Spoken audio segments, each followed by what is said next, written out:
Greetings, blessings, and welcome. I am your humble host, Mr. David Knoll, also known as Hawkeye Two Fest, and I greet you with the love and the honor of the infinite Creator. And I continue to pray that each and every day, that each and every one of you will continue to learn how to accept and receive the healing, the knowledge, the wisdom, and the blessings from the universe. Now, with that said, a lot of news out there about the ongoing ice storms and so forth, and snow in Texas and Oklahoma and moving into Arkansas and Louisiana and all that kind of stuff, and Mississippi. A lot of places got ice on everything. A lot of folks without power. Now, one of the interesting things that I've noticed today in listening and watching some of this stuff is that the folks in Texas discuss the fact that their solar farms, one of the reasons why they're having rolling blackouts is because the wind turbines are froze up. Okay. Hey, Michelle. Hi, Barry, Elderberry. How are you? Good evening to you both, and anybody else out there. Good evening to you, and I hope you're warm. Now, for me, I made my decision many years ago, 40 years ago, because I've been in situations where I like to froze myself to death. It snowed one time in Norman Park the year I got out of the jail. I got out in no. Anyway, it was the first year I was out of jail. But anyway, I was living in a little house in Norman Park, Georgia, and it snowed in March. Like on the 13th of March, it snowed. And I mean, it snowed. It got cold, okay? I've talked about this before, but I'll never forget it. And that many of us had planted big gardens and so forth, and everything got killed. We had to replant everything. So this idea that, that this is the worst weather we've ever had, this is the worst everything, and it's the worst we've seen. And, when you're as old as I am, I can look back on times and go, we've had maybe not the exact same issues before, but, we're still having weather issues. It's never going to go away as long as we live on this planet. So, but the interesting thing that has come up, and I have questioned wind and solar for a long time, not that it isn't a viable resource, a backup plan, but when you have solar farms that freeze up in the wintertime, and there's all this wind that could possibly be generating electricity, right? Aren't. Now, one of the big drawbacks of anything that produces energy on a farm, okay, whether it be solar or turbines or whatever, okay. Why? Because the basic understanding of electrical transmission is such that up to 50% or more of the electricity is lost in the transmission lines. So if you've got this wind solar farm somewhere out in the country where nobody, too much cares, they have to transmit that energy around the grid. So if it's not producing, if a wind turbine gets 50% of the electricity out of it, that's a lot. So, but then if 50% of that is lost in the transmission lines, now it's only 25%, okay? Because of distances and the energy lost in the transmission lines and all that kind of good stuff, which a lot of people don't understand. And I studied it years ago, and I was like, so here's the deal. A wind generator is great if that electricity doesn't have to travel far. So, for example, there are, I don't know, 20 odd families living around my little area right here. So if we were to put up a wind turbine, then that could help supply 20 to 25% of the electricity for this area. Easy, because it wouldn't have to go very far, half a mile at most, depending on where the things was sitting, right? If it was up on this hill at the top, these folks would be able to get electricity easily. But so it isn't about producing it, but it is about transmitting it. So this idea of huge farms and all this other kind of stuff is absolutely useless, because with all the snow, if you had solar, now you got snow on your panels. They're not producing any electricity at all of any kind that can be passed on, generated, or whatever. So the same thing with the wind turbines. If they're froze up, literally, then what good are these things? Now, well, you can say, well, in the summertime, okay. But in the summertime, there are ways to get cool. I don't have an air conditioner in my house, and I've made it all these years, even when it was 102 outside. So, and I have passive solar, as I have talked about in the past. And for example, today it was about 48 degrees outside. It may have got to 52, okay? But in the house, where it was about 60-ish this morning, when the clouds cleared in just a couple of hours, the house warmed up to 70 degrees, okay? With no moving parts. All that was necessary was direct sunlight come in my windows and heat up the house. So, and if the electricity had been off, it wouldn't have mattered to me in that the sun was out today, thank you, Jesus, but that I got free energy just because of the way my house is built and the way it's orientated, okay, or whatever. But this idea that, the new Green Deal that everybody wants us to move to, think about how many more people would be out of electricity if we were relying solely on those items. Now, again, I'm not against wind or solar. I'm against the wind and solar farms because they're useless, because of what happens when you try to transmit that energy. It's the energy lost in the system, down the power lines. If it's 50 to 100 miles from a solar farm to the first house, we'll say, it's lost 50% of its potential. It has to sit in the lines and wait for people to use the electricity. So when there's an overuse of electricity, that puts a strain on the system. And when you don't have these, quote, green backup things to supplement, whatever they're using in Texas or other states, you're sunk. I mean, you're like, okay, now what do you do? Now I got, I'm always talking about my 18 acres, and the argument that I was listening to, well, you have to go and cut down trees. No, I don't have to. I've got so many trees down. All I need to do is go collect the firewood. I could be selling firewood to other people who may not have as many acres as I do, who need firewood. I wouldn't have to cut a tree down. There's enough already pushed down, right? So, but this idea that somehow the green movement is going to provide what is necessary when it's most necessary, like now. So, if you want to stop, and there's going to be a lot of people, you watch, we'll see if this is my prognostication working here.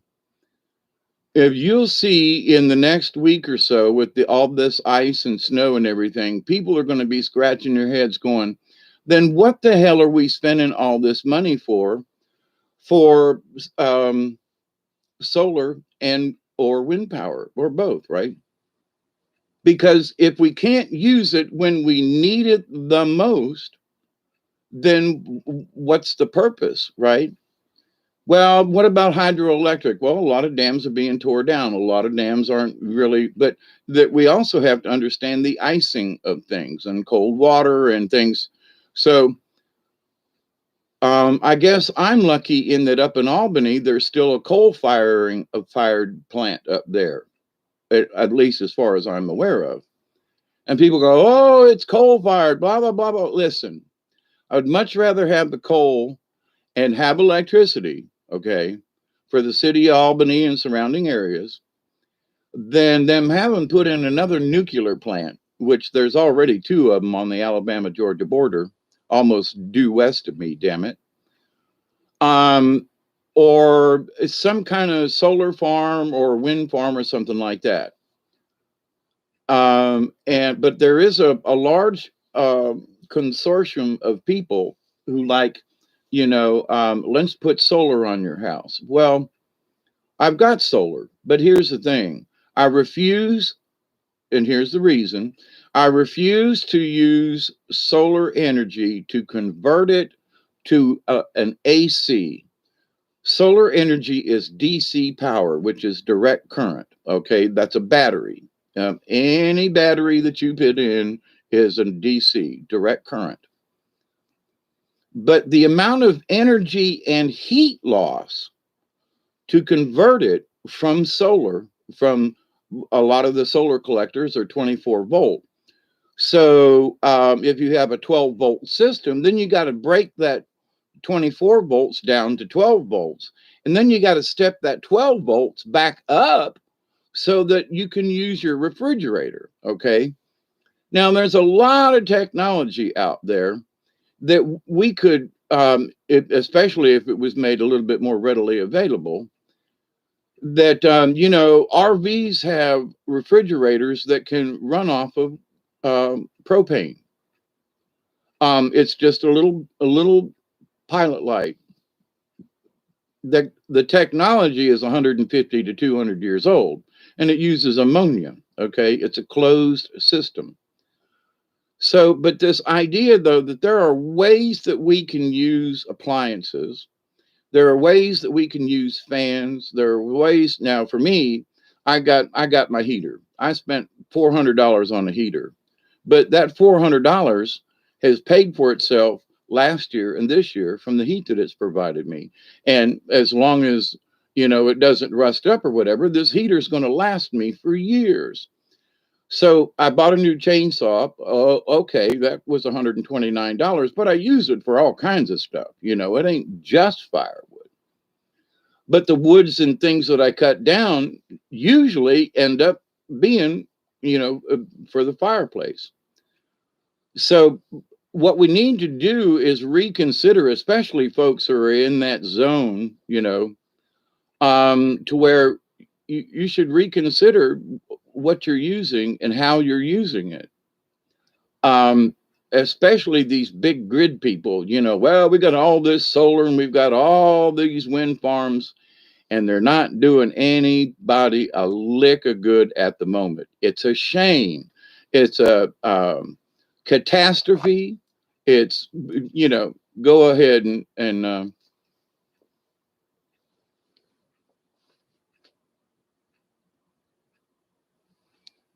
hi, Virginia Huddleston. Good to see you here.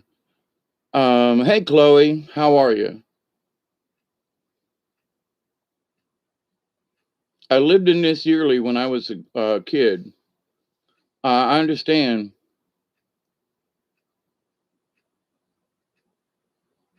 Loco nut rum, just in case I need to put some antifreeze.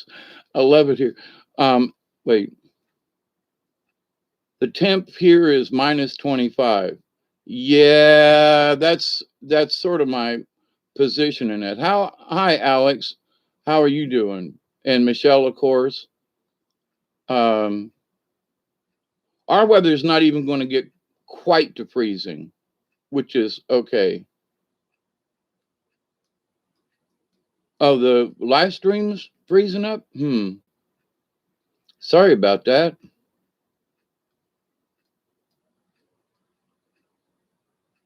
My hair. I'm going back up through the.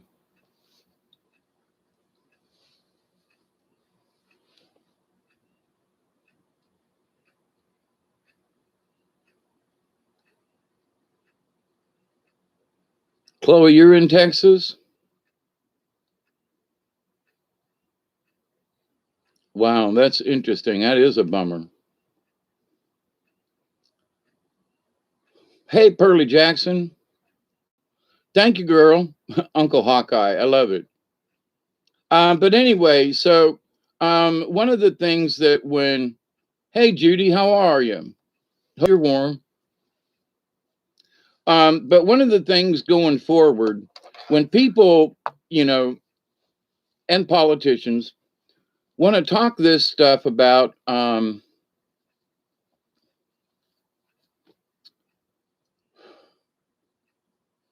we need to join this new Green Deal kind of thing, you know, the Paris Accords and all that mess. And we need to look at them and go, no, we need to fix our infrastructure to something else. If it's diesel generators in small towns, and you know, this is not difficult to do, you know, small towns and places, maybe folks should have their own backup generators instead of trying to build wind farms that don't work. It's all just, you know, if I had a windmill here and solar collectors, then I might be able to get enough to sustain my house. Okay. But not a problem there. Of course, I have way too many trees and I've got issues with having enough direct sunlight and how many hours. But anyway, I digress in that. But for the folks out in the desert, where do they get their firewood? Is my question. You know, I have a rental. I have a supply. Oh my God! If there are so many trees down, you know, and there's going to be more coming down too, and that's not counting the pine trees. I'm talking about hardwood that's down. So, but this idea though that somehow the Green Deal is going to we're going to survive. We're going to cut down on all the CO2. We're going to do all these different things. And okay, so then let's discuss this a little bit in that, you know, everything, if you get a pile of leaves that's thick enough, it will create heat. Okay. Back in the day when I was working at a cotton gin, we would, you know, we worked at, you know, in November, December, cold as snot sometimes. And you have what's called moat, MOAT. That's what they call it in the business. And it's the seed with a little bit of cotton still on it, and it's basically the trash. I mean, there's sticks and burrs and all kinds of stuff in it. It's what the gin cleans out, and it gets blown into these great big trailers. Okay. And then it gets taken out to the back of the property with the tractor and dumped out. Well, in the wintertime, with the pile, I don't know, 4 feet thick, there's so much heat coming off of the piles, you can see the steam rising, right? We now this was back in the early 80s, okay? I mean like 81, 80, 81. So this stuff has been known about for a long time, but you know, you get a big enough pile of stuff, you can hard boil an egg in there kind of thing. You can, one guy, we did this thing, we put some stuff in tin foil and wrapped it up and put it in a little box and stuck it in the middle of the pile and tamped back down and came back later on. It was all warmed up, you know, from rotting material. Okay, now here's the point to that. What's coming out of that are different types of gases. Now we've got rotting material everywhere on this planet, okay, everywhere. And, you know, oh, we're going to stop all the methane. We're going to stop all of this. No, we're not. Okay. So if you're convinced by the Green Deal and by what these people are saying and by cow farts and so forth, I mean, come on. You know, the amount of energy that it takes to grow vegetables as a gardener, and I've worked on farms around here, down here in the South. I mean, big farms. Okay.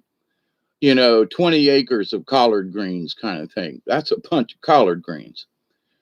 And I won't eat collard greens out of a can anymore because, you know, they would go along and cut it and vacuum up the greens. but they vacuum up mice and all kinds of little critters. And I've worked the back of the trucks where when they dump the greens, you spread them out over the thickness of a semi truckload, that has the top removed. And you see all these mice running around, that lived in the field who are now part of the greens that are fixing to go to the cannery. Okay. So it's like after that, I mean, I'll get fresh greens, I'll grow my own, but I ain't eating them out of can anymore. Not mustards or collards or turnip greens, because I know how they're collected. I used to do it. I worked a couple of, I guess it was 2 years way back in the day before I got busted. So this would have been in the, like 77, 76, 77 back and then. And the methods haven't really changed. And there are still critters that live in the fields and they're, so you say, well, but how do you know you're not going to get mouse bits in your greens? All right. Now, I'm not trying to disgust everybody, but people think that, all these greens and all this stuff. But if you go work on the farm, if you go work at the place, if you literally do this for a living, it ain't easy. Okay. Now, there are a lot of farms that are doing that. I mean, around here in Colquitt County, for example, there are a couple of big farms in there, all under glass or plastic. Okay. They're greenhouses. And the environment's controlled, the bugs are controlled, everything is controlled. That's different. But not all farming is that. So where am I headed with this? Well, the people with the Green Deal thingy want to try to convince us somehow that everything's going to be electric. Okay, how are we going to charge it?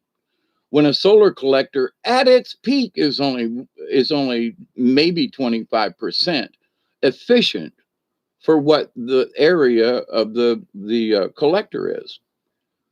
So the same thing with wind energy. There's so much energy, and then there's so much energy lost in the transmission of that energy. Okay. It's got to go down the wire, and the wire's got a resistance.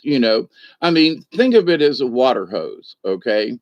You get 150 foot of water hose and turn on the tap. All right. And then go to the other end. And is it like really spurting out? No, because 150 foot of hose is going to slow it down. It's going to restrict it. And it's not going to come out near as fast as if you had a 25-foot hose. It's just simple mathematics and so forth. Okay. And they've known about some of this stuff for thousands of years. Okay. Not Achilles, but anyway, he made a water pump that looks like a screw. But anyway, back in the days of the Greeks. So they've understood water pressures and flow and stuff like that for a long time. All right. So this idea that they're going to convince us all that this is the way to go, if these storms right now don't wake some folks up and go, let me think about how much money are you putting into these things? And they're only 25% efficient, and they're only this and that and the other thing. And well, wait just a doggone minute. Let's have a discussion. For the amount of money that they're spending on solar and on the farms, I'll just say that with the farms. And they're not using methane, by the way, which is, every single every household makes methane. It goes down into the sewer or your septic tank or whatever.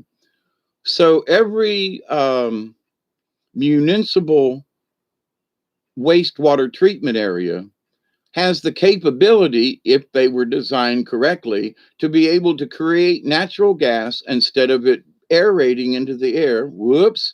So why, they want to get rid of cows because of the farts. When what about all us millions of people that are farting every day? And we're taking a dump, we're flushing stuff, you know what I'm saying? All that's creating methane. It goes into the wastewater and everybody forgets about it. But if you've ever been around a wastewater treatment plant, which I have many times, The idea, though, that if you could cap them and capture the gas that comes off of it, that's natural gas. That's free. It's going into the air. It's going into, but nobody's talking about that. But they'll talk about wind and they'll talk about solar, but nobody is still much talking about methane reclamation in all of our cities. Every single city has the potential. Okay. Now, they said that the natural gas was shut off. Now, I don't understand unless somehow some of the natural gas pipes and fittings and stuff are above ground. We have natural gas pipelines around here, and they'll be under the ground for a long time. They'll pop up, there'll be a thing, and then they go back down. Maybe some of these stations have frozen up. Okay. Well, if that's the case, you could put small little shelters over them. There's something you could do, if that's the reason why the natural gas is being rerouted, or not working. So, but people who, again, people who think that these farms are somehow going to solve the issue, that we're going to live off of all this free energy, it's nonsense. Period. Nonsense. Now, again, I'm talking about the farms. Okay. Personally, if you live and I got too many trees around my house. But I situated my house knowing that it's cocked a little bit, so I get a little bit more afternoon sun, because there are too many trees up on my hill, and right now I don't want to cut them down. I might have to in the near future, but because they're blocking the sun. But here's the deal, though. If I were to connect my solar panels, I would still only get a certain amount of electricity because of my tree issue. Okay. Now I could take it out in the field, but then I'm going to have a power loss from out in the field, which is 70, 80 feet away, to the house. So I'm not going to get the voltage because of the energy drop down the wire. Okay. A lot of people don't understand that. So you go out in these areas and you see these huge transmission lines crossing the country. There's electricity in them wires that is waiting to be used. Okay. They pump it in and it's sort of like, the water's there, but it's not like water in that respect. But the line is always full. So it takes a lot to keep those transmission lines humming, and they literally hum, especially if you've been underneath some really big power lines and it's quiet. You can hear the wires sing. Okay. But anyway, I wanted to put this out here, not necessarily to scare everybody, but here's the thing that's a scary part. They want to do more of this when, what's the point? Now, if you were to put generators in neighborhoods that could somehow be powered by an alternate fuel, and there are lots of things that we get oil from. There are a lot of things that could be grown to make an oil that would be used in a diesel engine. Okay. And it wouldn't have to be refined. It wouldn't have, people are using um, um, use cooking oil. Still, there are folks.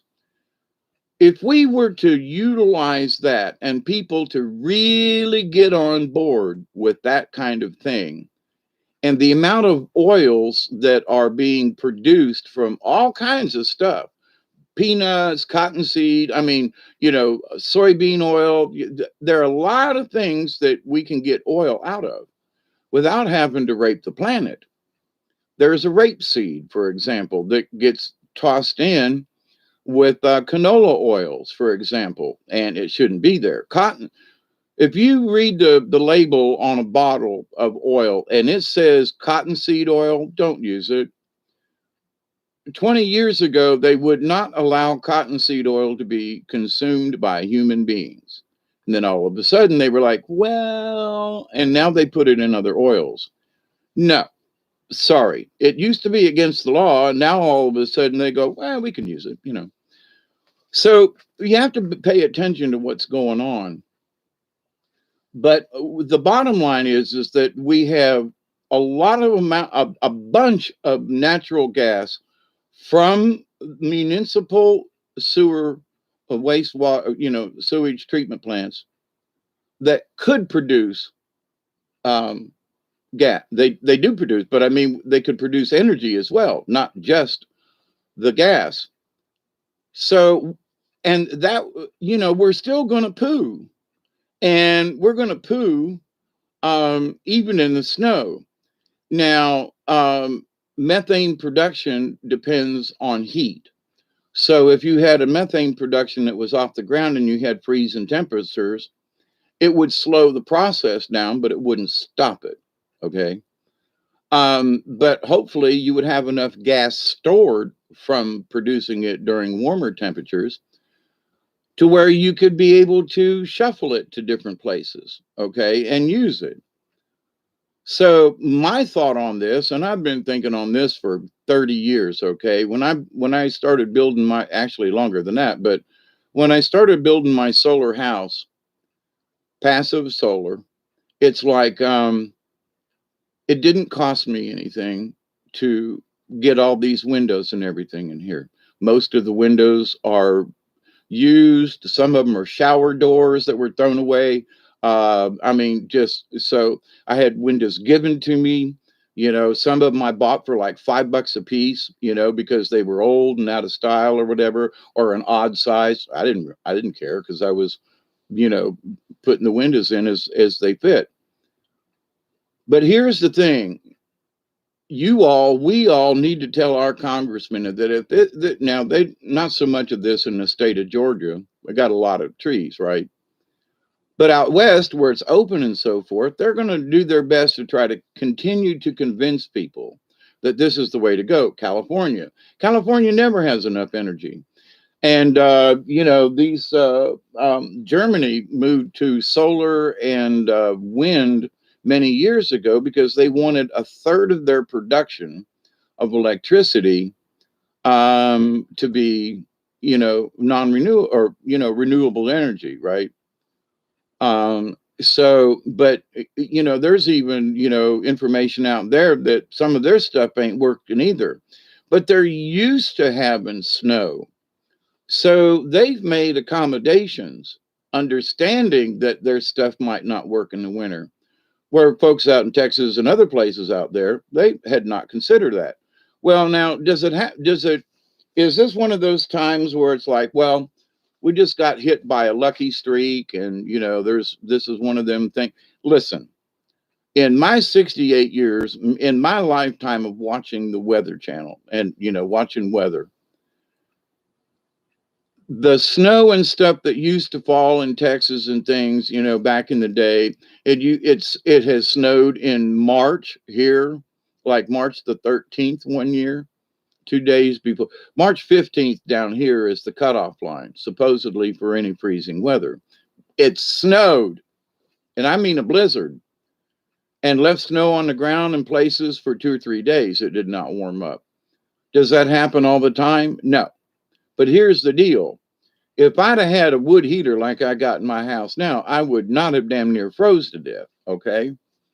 And I didn't have an electric heater. The house was so old that I couldn't plug in a heater. It would have burned the house down.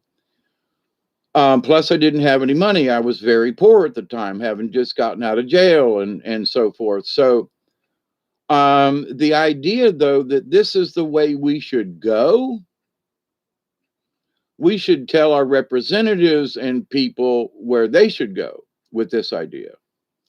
We need to have alternative backup situations. Now, I grew up on the carnival, and there was 60 people there, 25, 30 trailers, depending, and people in the rides and stuff, and we'd get to a town to where, we couldn't get electricity on a Sunday. So we made sure that one of the trucks that had the generator on it would get there as soon as possible. And they'd fire that puppy up and hook in everybody's electricity on the whole lot. Now, we weren't using as much on a Sunday, but we had lights, and most people in trailers like that They got gas stoves, so nobody was using a lot of electrical appliances. It was mostly maybe a hot water heater, depending on the trailer.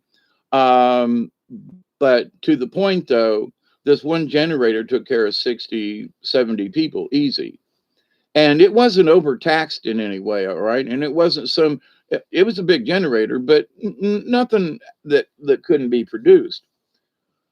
So we want to put people to work. We want to give people jobs instead of building more damn windmills and solar panels that'll get covered with snow and or get tore up in the wind. And because of the energy loss, then let's build some diesel powered generators and put them sons of guns in critical areas that could, all with a flip of the switch, could be hooked up to a local area and provide electricity. And so with a bunch of diesel generators running around, and how much they didn't use a lot of fuel because it basically sits on idle. So, but this idea though that we need to go solar, no, not for heating and electricity. No. Now, you don't hear me saying that firewood is the answer. Well, for me, it is. I got 18 acres of plenty of wood that's already down. I just need to drag to the house and cut it up to go in my heater. Not everybody has that, okay? But back in the day when I didn't have as many trees on my property, back 38 years ago, I would go in with people who did have property and say, look, I got a chainsaw here. And we would cut wood 50-50. Their trees are down. Excuse me. Their trees are down. They want to, whatever, but they want firewood. I want firewood. So we'd cut it up and split it and split the amount that we cut. All right. So all I had in it was labor and the gas and the chainsaw. Well, if you take your chainsaw and take care of it, it'll last you a couple of years. And so the amount of gas that goes in it, that's not much. So you've got, your energy into it. Well, I was outside today cutting firewood and splitting some more, and the heater's on, and I'm quite toasty, considering it's 38 degrees outside at the moment, roughly. So it's not really cold. It's only supposed to get to low 30 tonight, which I'm grateful for, and sorry for y'all in the 20s, and folks, but that's another reason why I picked South Georgia. I said, yeah, it'll snow every 4, 5, 6, 7 years. Okay, that's enough for me. But now it does get down into the 20s, not necessarily frequently, but depending. So if that cold front moved over a little bit towards Georgia, we'd be having, sub-freezing temperatures too.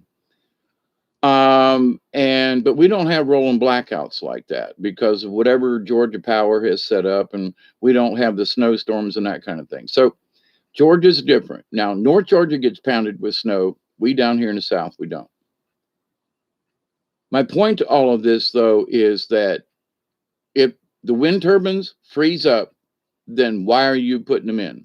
And why are you spending all this money? And why are you trying to convince all these people that this is the answer when the experts know it's so very inefficient?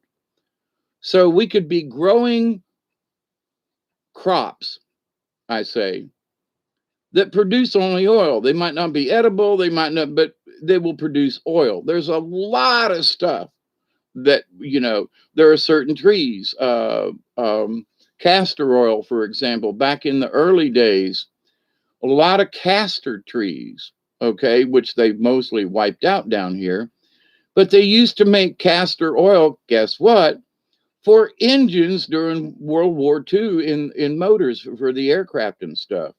Not just castor oil for, to take, but that they used it for a fine machining oil.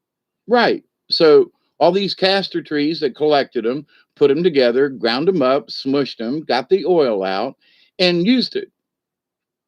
It's a renewable crop. So, especially if it's a tree, right? So you just hire a bunch of people or figure out how to get the bean castor thingies off. But the thing is, they used to do it, but we've forgotten how to do that. We've given up on that kind of idea. So you want a renewable energy, then grow something that will produce oil. Now we're still getting it out of the ground, and I'm not saying we should stop that. But could it be slowed down? Yeah. Um, there are still some things that the engines today in automobiles could get more gas mileage, but they're being choked off, okay, sincerely, because of carbon emissions. If they took some of this crap off, like the catalytic converters, for example, that cost us a fortune with, these, and figured out a different way. But oh no, a car sitting at idle puts out so many carbo thingies and all that. Okay. I've talked about the GT Opel that was available back about 2003 or 4 from Europe. They wouldn't let them come over here. They got 90 miles to the gallon and could go at 130 miles an hour. Little Opel GTs. Look like Indy cars kind of thing. But here's the deal: we have the technology, but the reason they wouldn't bring them over here is because sitting at idle, get this, the diesel engine produced too many carbohydrates, at idle. But how much time is the car sitting at idle? So if you're traveling cross country and you're getting 90 miles to the gallon, you can go 900 miles on 10 gallons of gas. Now, which is more beneficial for that diesel engine, right? So this idea that we must go green is so dumb because of the energy loss. Hey, Travis the Brick, how are you? We can hunt wild hogs and use the fat. Yes. Smells like bacon. Right. Now, here's another thing. It's a little gross, but for people who are getting cremated. Now, what they used to do back in the day was they used to boil human beings and get the fat off of them. Okay. Seriously. So it's like with all the dead people, okay, let's put them in a big vat. I mean, they're going to be cremated. Okay, so, Granny sends a note and says, hey, I'm going to the vat. But, if you would say, well, you're going to spend energy to cremate me because it's got to be over 2,000 degrees and they got to cook you long enough for everything to get gone. And the big bones still won't crumble. They take your bones and smash them with a hammer to turn them into particles small enough to fit in the urn. Okay.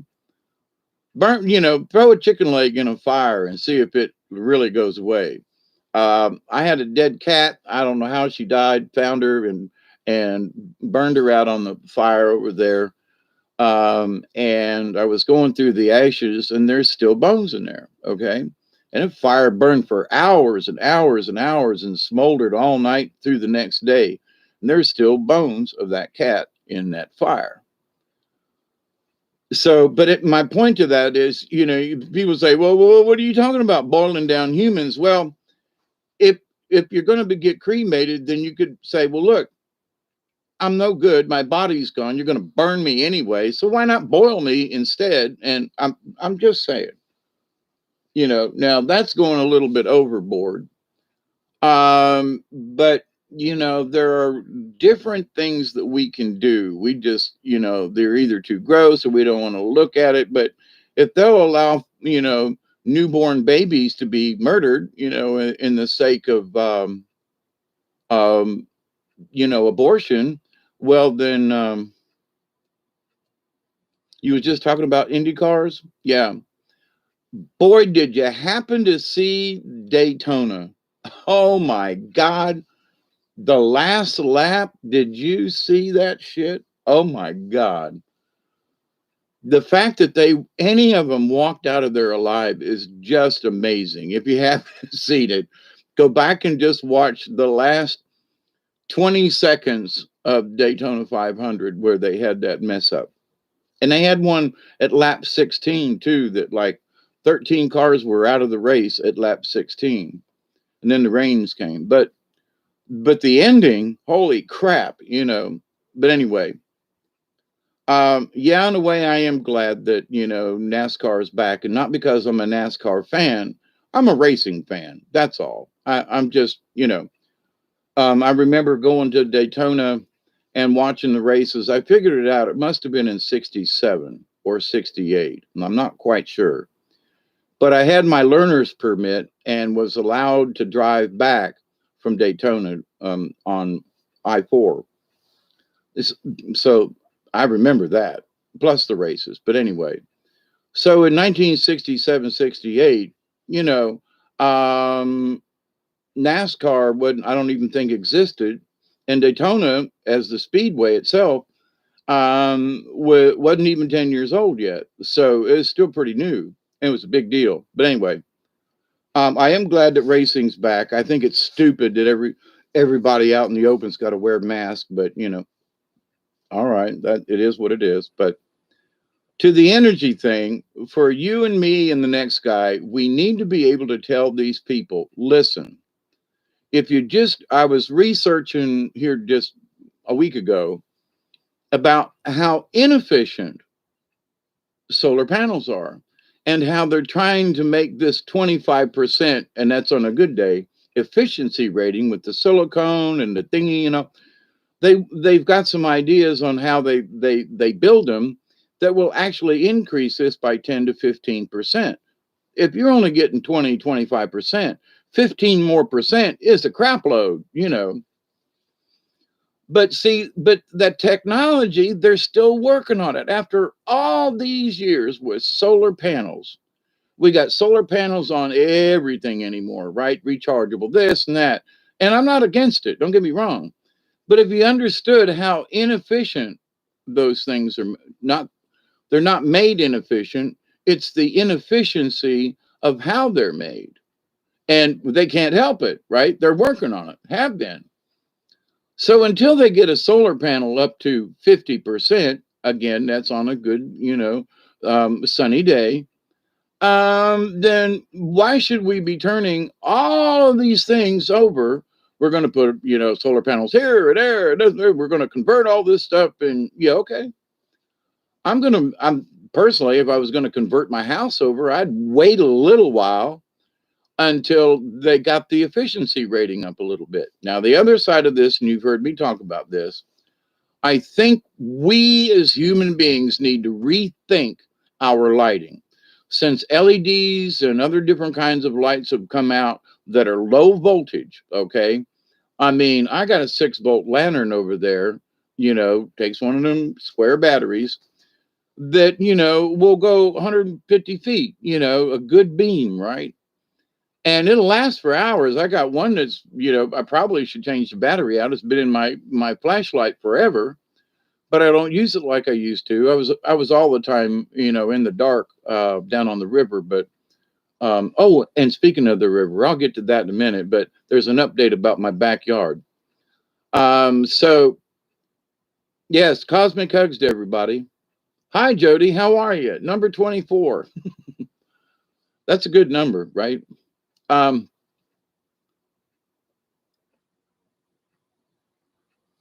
It's that these folks who are trying to peddle this on us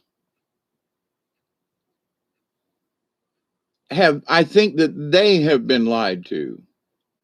And I don't think, well, we can provide this much energy, but I don't think, and I ain't going to talk about Ted Cruz, but he's made a few statements, but this is just, if he understood about it, he would say, listen, we need to figure out something else. I mean, we are in the state of Texas with all this oil. So maybe there's a way that we can provide energy. Maybe it's with diesel, and the diesel is combined with not just oil from the ground, but, other types of oils, my point. So, and even then, if it was a diesel, it would still lose energy during the transmission of the energy to wherever it's going. Okay. So you have to be careful of that. And if anybody's ever had a trolling motor on a boat or something, if you don't use big enough wires to the trolling motor, the wires will get hot as hell and will melt the plastic around them. and it's just the battery, right? But if it overheats and there's too much draw, it'll literally melt the wires. Okay. I've done it. So not on purpose, but I was like, damn, these wires get hot. It's just a trolling motor. But anyway, the idea though that we have to understand that what if we want to be self-sufficient, then maybe we should change how we use the electricity. Now, if you're going to go with direct current DC, a lot of ways to store it in batteries. And I guarantee, as the old Cajun would say, I guarantee that if you had 12-volt lighting in your house or less, because like I said, I got a 6-volt battery a 6-volt lamp over there that'll light up this whole room if I needed to. So I've got little rechargeable lights around the house that are sitting in the windows. And when this light goes off here, that other one automatically comes on. It's a night light. If power goes out, it comes on. It cost me $3 at the store. I showed it to you. And the thing is that if you didn't have electricity, you would be proud to have that little thing. Okay. But here's the thing, you could recharge batteries. I've been through this before, but a lot of ways that you could charge batteries, rechargeable batteries. You could get a 12-volt battery. And if what you had in your house is only using, like what a USB does, which is about 3 volts, instead of using the 12, you're going to use 3 volts. Well, that 3 volts is going to last a long time compared to one lamp at 12 volts, right? I mean, it just makes sense. If you're only using 3 volts, 3, 6, 9, 12. So you got 4 times, theoretically, 4 times the lifespan of using that light than you would if it was a 12 volt. So we need to rethink how we're going to do this, how this new green thing is going to come about. People go down and buy these LED lights. Okay, the LED is DC, direct current. So I took one apart, and there are all these little gizmos down in the bottom of the socket, right inside, that converts 110 or 115 or 20, depending on how much voltage you got in your house. And it does vary at times. You have to convert that. So there's this energy loss of taking a crap load and smearing it down to a little bit to light up this light bulb, right? That runs off a DC current. So there's energy losses, and you've got all these every light bulb in your house that you have on all these things are now putting out electromagnetic fields, every single one of them. Everything, this computer runs off of 19 volts, but there's a power supply, and that power supply is always humming. There's an electromagnetic field around it because it has to take AC and drop it to DC. And there's a huge energy loss there. So if you've got battery systems, and so if I would have to up the voltage from 12 volts to 18 or 19 volts, but that's a whole lot easier to do than dropping 125 AC volts and converting it into direct energy, a direct current for this computer. A lot of stuff. The TV up there, it comes in at 120 volts, 25, 110. But as it goes into the television, it gets dropped down to about 36 volts.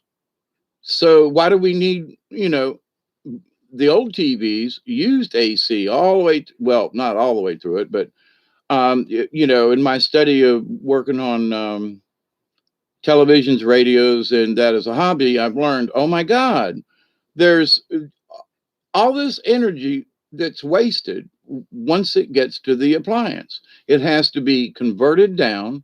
So that's why your TV heats up. Where's the heat coming from? The heat's coming from the fact that it doesn't need 120 volts. It's only using 36 volts of DC. That heat is the transmission loss from AC to DC. It's the conversion. It ends up as heat. So people who want to buy these 12-volt things, well, I'm never going to use more than, my refrigerator or something, the converters, right? Get the biggest one you can get, because if one of those capacitors inside that bank of stuff goes, it's fried. It only takes one, because they're in a series. And I took one apart to find out why it wasn't working, and I saw all of these capacitors that got fried, and I was like, you know. So, but anyway, but it only takes one, and the damn thing ain't going to work.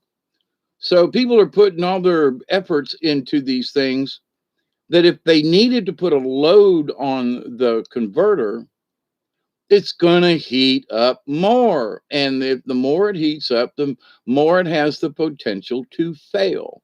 So if you want to get something, if you got to go from that 12, get the highest rated one that you can afford. And if you buy a cheaper model one and say, well, I'll never get past this, and then it blows up on you at an inconvenient time, you're going to use the F word a bunch, you know? So spend the extra money if you've got to have a converter, even if you're only going to use one or two appliances. Why? Because it won't overheat as fast.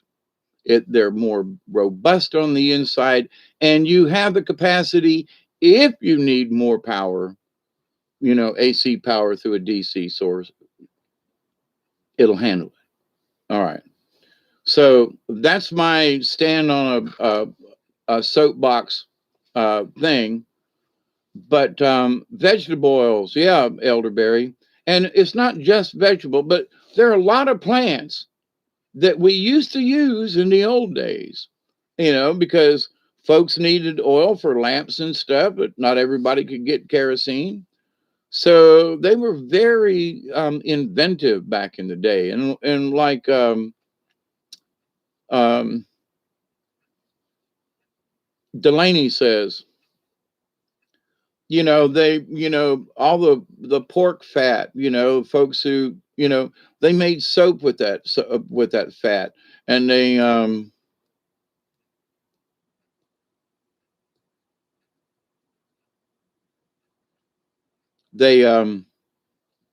they knew how to get by. So, but anyway, so after that, let me give you a little update about here on the property and the floods. I wanted to talk about something that some folks, just FYI kind of stuff. And I thank you, milkweed. Yeah, that's the whole point. There are a lot of weeds and stuff out there that grow really naturally. In fact, you probably wouldn't even have to till the field much as mow it. But anyway, so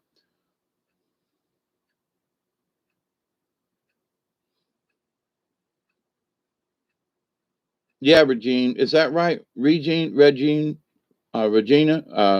Anyway, I'll always try to pronounce things correctly. Yeah, virtual hugs to everybody.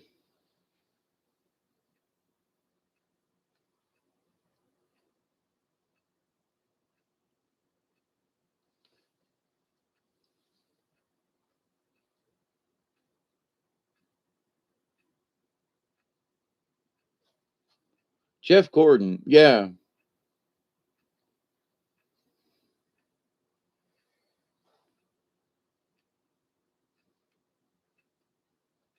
Chloe, if you're gone, we love you. We understand about the power thing. We really do. Um, Ray J. Nay. Oh, the updates on the floods. Thank you, Project. I just wanted to go back through and see if I'd missed anything. Let me go to my little. Oh, while I'm finding the website for conditions, I'm on the Little Ochlockonee River, and there is no data as far as the height of the river, and going by We had a 25-year flood that, it flooded Albany back in the early 2000s, and the Flint River and places around here, and you couldn't drive in some places because the river was so high, it was backing up over roads and stuff. It has not been that here at the house. Now, downstream from me, um, we had over from the 13th to yesterday, we had 3.5 inches of rain. Now, here at the house, I dumped out the rain gauge at 3.5, and then we got more rain. I forgot to check. So we got almost 4 inches of rain here at the house. Okay. So now this is the Ochlockonee River, south of Thomasville. Actually, it's west of Thomasville. And the oh, let me put this in the. I'll just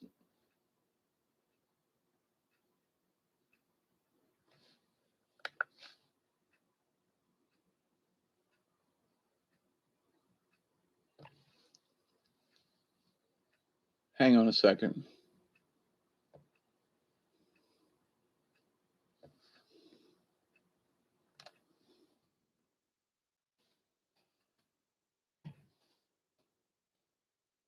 waterdatausgs.gov. Okay. And you can pick any place in the United States. You can go to the state and pick it out and so forth. But anyway, so this is what I'm using. And I find as far as real time, I've been to the water, looked at it, went down to the river and saw how high it was, that kind of thing. So we've had about 3.5 to 4 inches of rain.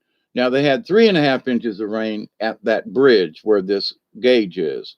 My gauge in the backyard says 4 inches here on my property. But because it's a little Ochlockonee River and all this water is going to the big Ochlockonee. So it's all headed downstream.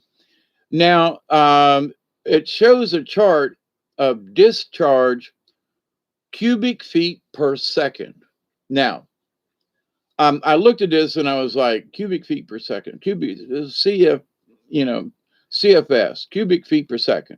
And I was like, wait a minute, cubic feet, hang on, cubic feet per second. Now, there's a chart down here, it's daily discharge statistics for February 16, based on 54 years of record.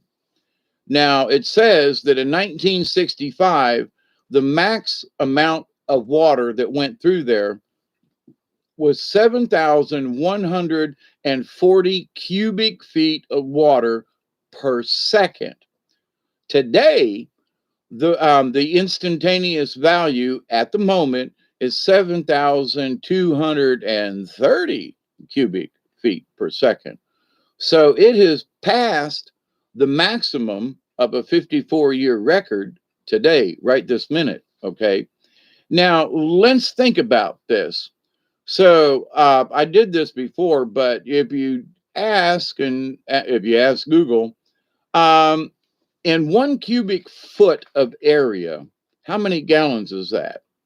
7.48. So let's just say it's 7.5 gallons of water per cubic feet. Okay. So we could just say 7 and round it down, and we'd be a little shy. But if you've got 1,000 feet per second, that's 7,000 gallons per second going by. Per second, not per minute, per hour, per second. Okay. Now, when I looked at it, I was like, 25 cubic feet, son of a bitch. So, I don't have my calculator. I don't know where it is on this computer. But the idea, though, that, there are per 1,000 cubic feet going by, that's 7,000 gallons per second. 7,000, and it's What is the current reading? So it's 7230 right now. That's the current value. So there's not 1,000, but 7,000 times 7 is 49,000 gallons of water per second. 7 times 7 is 49, right? I think. So and that's rounding down. So that's actually more than there's a half a gallon more for every bit, but just in making the arithmetic easier. Okay. So that's this particular one. But where the height right now, flood stage is at 15 feet, and it crossed 15 feet on Valentine's Day on Sunday, and it is currently at 16.52 feet, and I doubt it's going to go down really fast because there's all this water in my backyard that has got to go down there. So I was looking at the warnings. Yes, the swamp it's partially flooded. Okay, not my whole backyard, which is what happened back in the early 2000s. Uh, Younger folk don't know what arithmetic is, right? I'm like, there are times I round something up or down just to get a general idea.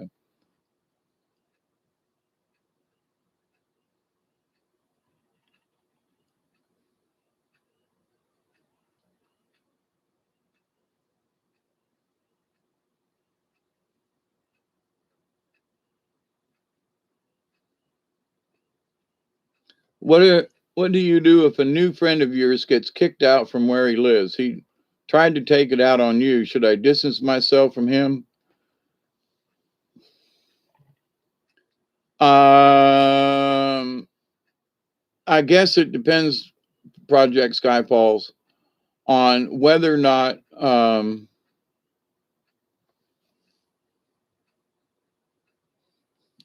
the person has an alternative, whether or not you can put up with them and tolerate them. But there is an old, and I mean it was like black and white back in the 20s, 30s, and it was W.C. Fields. Um, the two things in life I hate the most are children and dogs. Yeah, W.C. Fields. But anyway, there was a skit that he did, and "'tis a cold night out for man nor beast." But anyway, uh,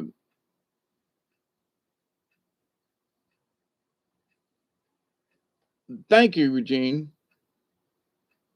My advice is to move on and get away from the new friend. Nice people can be too nice and forgiving.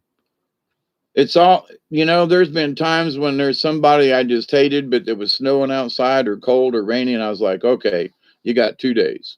I'll put up with you for 2 days, or whatever, till the snow breaks or something. So it depends. There'd been times when I'm just like, I know I'm going to catch hell for the next week, but I can't throw this person out on the street. But to the point, I don't know what your situation is exactly. Um, but yeah, if you need to distance yourself, yeah.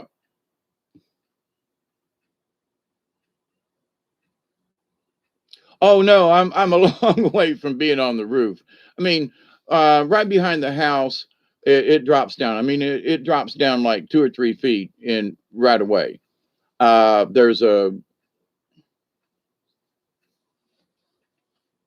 don't know, it goes all the way around the edge of the property where it just literally drops off.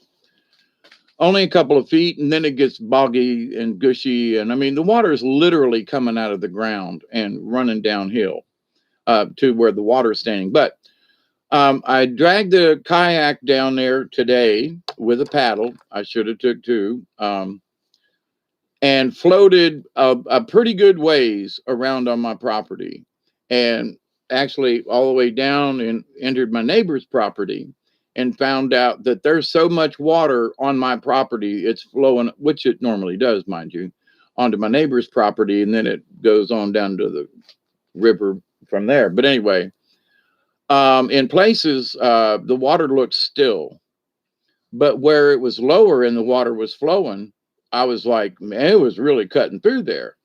And so where the water is taking a shortcut from the bridge, you'd have to see where my property lays. But it when it gets up above the banks down upstream where the bridge is, right after the bridge, it makes a hard, depending on which if you're facing it, it takes a hard right turn.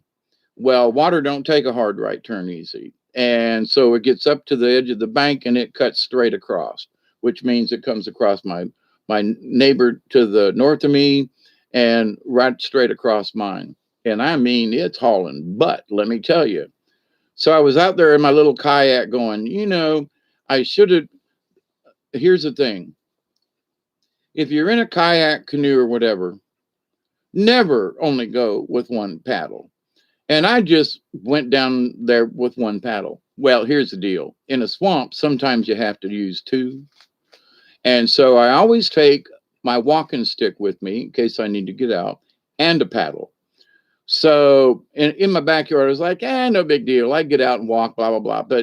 But when I got down there, I was like, I broke my own rule. I should have had my walking stick or at least another paddle, because there are places where you need to kind of ski over. But anyway, regardless of that, though, there are times when a paddle is just like in the way and you need to use a stick, and a good stout walking stick, no taller than you are now, because it has to fit in the kayak with you and not be in the way, but it has to be long enough that you can pull it out and help you get out of the kayak, push off from a tree, push an alligator out of the way. I mean, there are a lot of uses it could have.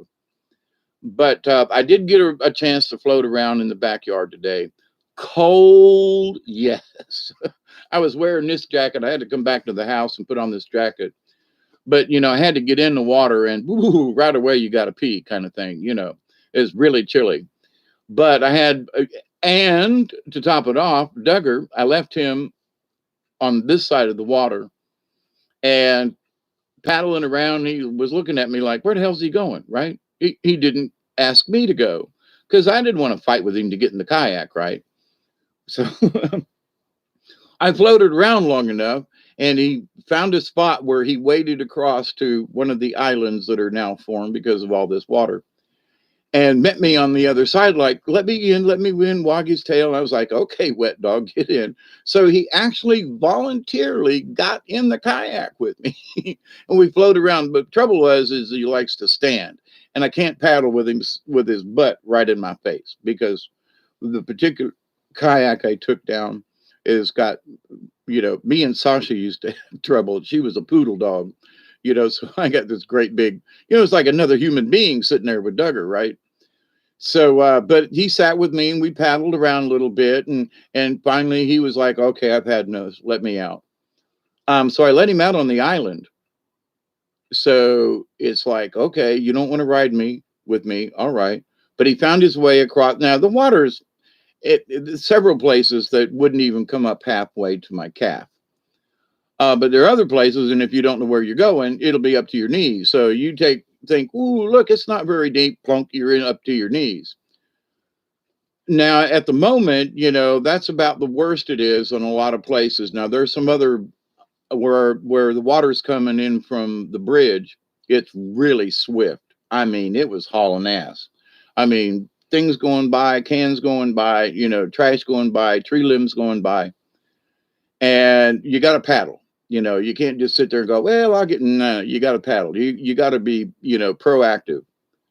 But when I got to that area, I didn't have the dog, and I was like, it was a good thing not in that kayak, because we'd been swinging around and bumping into trees and everything. There are a lot of trees down there. So, but in that though, the water was coming sideways at me so hard that I got knocked up against a couple of trees and couldn't turn around.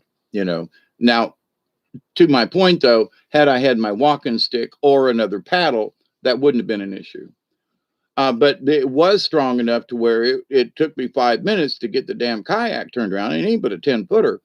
but the force of the water was pushing me sideways. And I'd try to back out and it would turn the front end. But anyway, so just because the land is flooded doesn't necessarily mean there aren't some really strong currents back there. They are a lot of water. So the reason I was talking about the cubic feet of water per second, now 49,000 gallons of water per second is hauling ass down the river right now.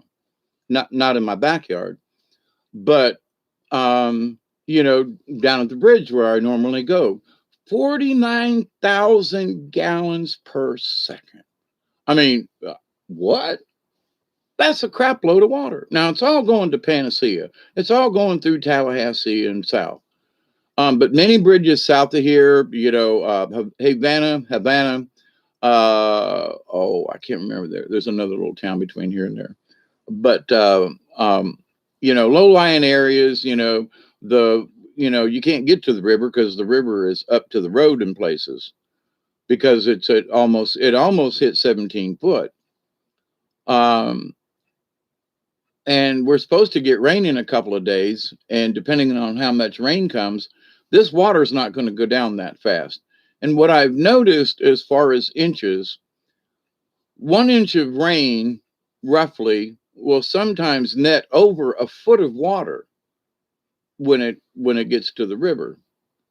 Now, for example, let me read this one. It'll also, with this USGS thing, it'll also tell you how many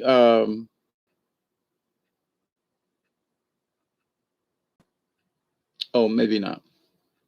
Let me give you another in case you want to know what's going on with rivers.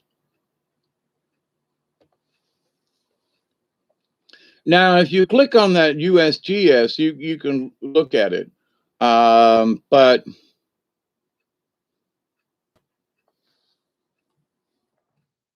Control C.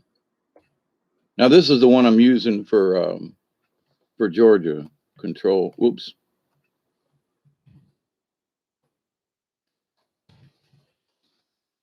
But with that, it's the River Watch. So you can go down and now for this one that I just sent you, this is a map of Georgia, and it's got a lot of dots on it. Well, those are where all the stations are.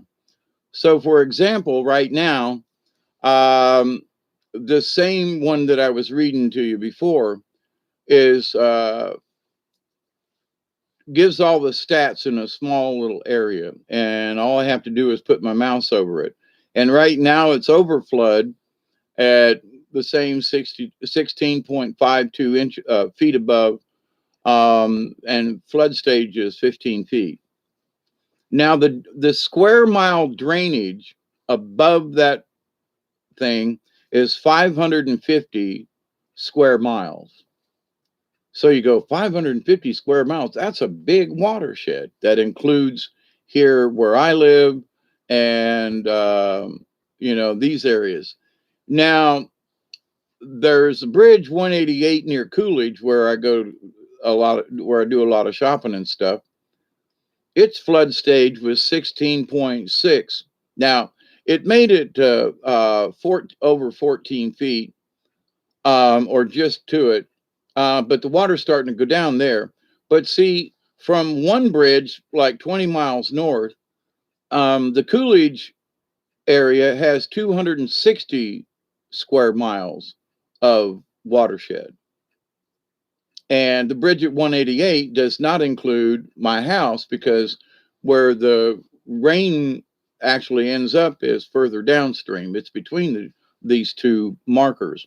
But anyway, so all the rivers down here in the south, the Withlacoochee River, the flood stage is at 20 foot and it's at 18.6 right now. And it's expected to flood even more in the next couple of days.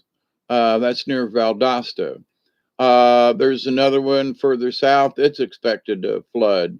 The Withlacoochee at Skipper Bridge at Bemis, which is just outside of Valdosta. Its flood stage is 14.7, and it's already a foot over that. So, and these, these things aren't going to go down much. Little River near Adel, 15.9 is the flood stage. It's at 17 foot. So we got a lot of water around here. But one of the interesting things is like Concord, Florida. Um, the flood stage is 36 feet, and they're at 38.2 right now. And it's going to rise because all this water up here has got to get down there to Florida. So it ain't going to go down anytime soon. And the discharge at that location near Concord, Florida, is 10,600 cubic feet per second.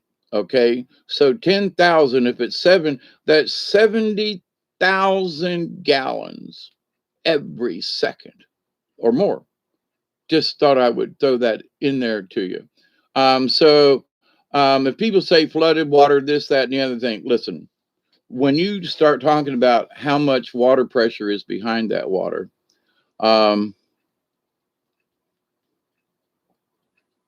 the Two Nully Soul Tribe group, and we're going to read the animal cards again. I would appreciate a reading. Okay. All right. I wasn't necessarily, prepared to do a reading tonight. I need to go back out and get some more firewood and that kind of thing. And it's 11:40. So, might be too late, but maybe I can do a reading tomorrow night, Wednesday. Yeah, let's try for tomorrow night since I'm already an hour and a half into this. I might do one later, Regine. Um, yeah, always share the love. Hey, I have never, um, look for 254 Zion Grove Church Road in Meigs. I'm in Colquitt County, but yeah, Lower Meigs Road, 111, and people say, well, I don't want anybody to know where I live. I've been doing puppets and storytelling for so long, and my address has been out there on the net, on the web, on business cards, and it's like, my address is in the phone book. So I'm not one of those that are so oh yes, I am an outdoorsman. Mostly outdoors. I mean, I was outside today when I should have been cleaning inside. I mean, I was like, screw it. I'm going down in the backyard. I don't get to paddle around.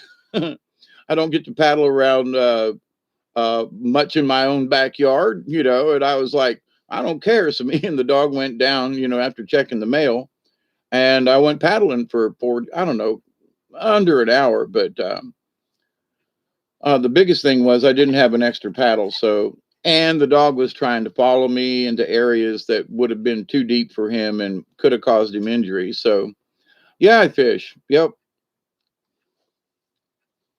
And there's a couple of rivers around here. When the water goes down, I'm really looking forward to hitting, like the Withlacoochee.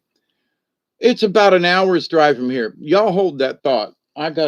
My coffee is calling to come out, and I can't wait. So, talks amongst yourselves.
Whew, I hate being old. when it says you got to pee, you're either going to get up and go or you're going to have a mess on your hands. Grasshopper bait. Yep.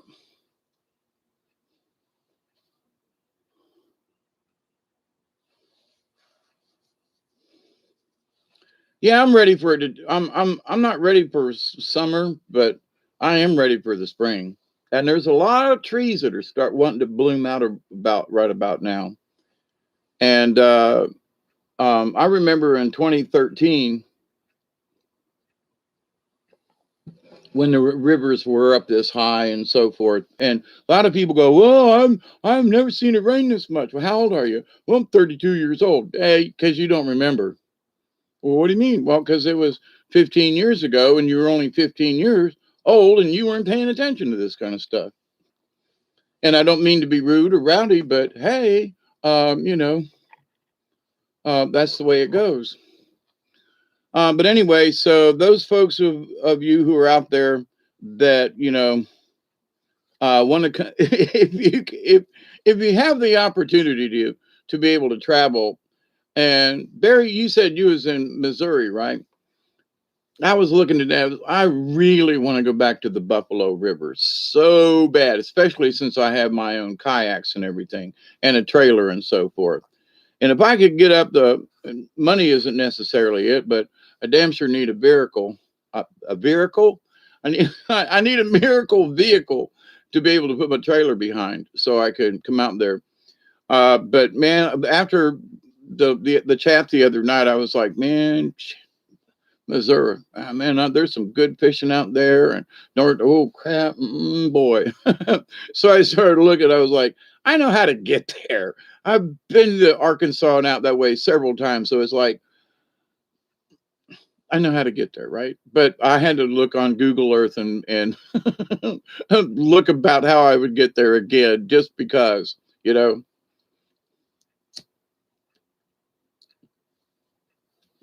But this summer, one way or the other, me and Doug, especially since he jumped in the kayak with me, that was cool.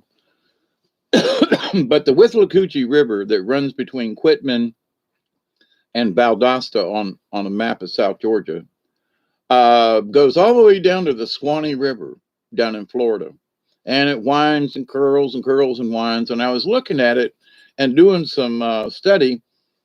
The Ochlockonee River here, and we're between the Flint River, which has rocks and rocks and rocks and rocks, and the Ochlockonee River is mostly sand.